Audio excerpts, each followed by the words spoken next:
Live from Northland. You are watching Otero Studios. Alright, so today I'm going to be working on a commission. It is a Leo commission. So I'm going to be doing Leo from Teenage Mutant Ninja Turtles. I do have an extra one, so I am going to be doing a one with the Power Rangers and the Turtles. But I can't wait to get started on this. Only thing I'm concerned about is Boom Studios. I don't know who did the printing on this book. Boom Studios is usually, yeah, this one doesn't have a cover piece. But what worries me is Boom Studios is notorious for not holding the marker really well.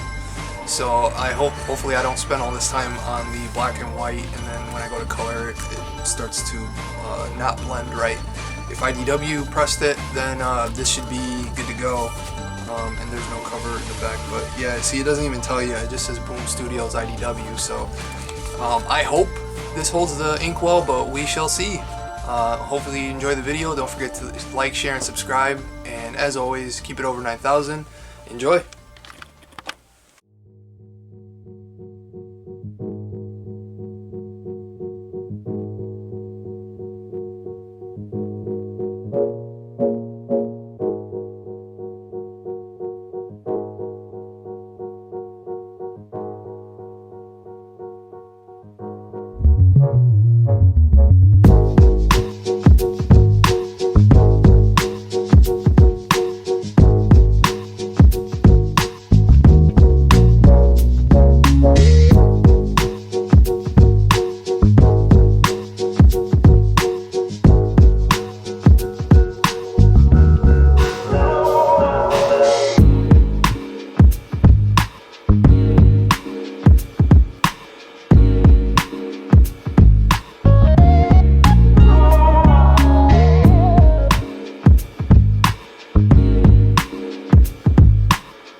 So here's the first stage, the inking stage. I wanted to do something a little bit different in this video where I actually kind of talk while I erase some of these areas.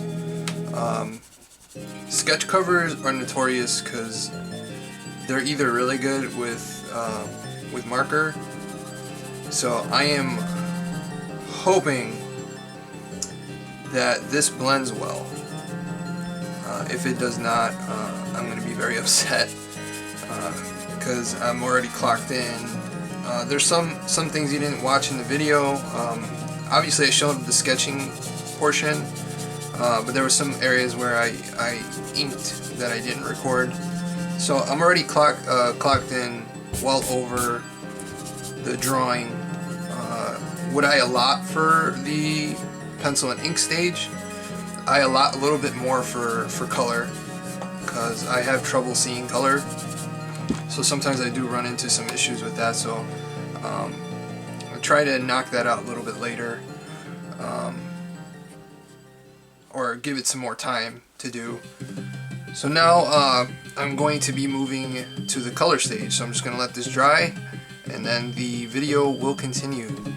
Thank you so much for watching.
guys enjoyed this video. I did run into the issues that I thought I was going to with the paper not blending the markers together, but I worked through it by just layering over each other to give it the effect of blending. Working digitally has helped me a lot figure that out, so where other artists probably would have stopped and threw it out, I made it work, and the paint marker really brings it all together. So hope you guys enjoyed it. Don't forget to like, share, and subscribe, and thank you for watching, and as always, don't forget to keep it over 9,000. Take care.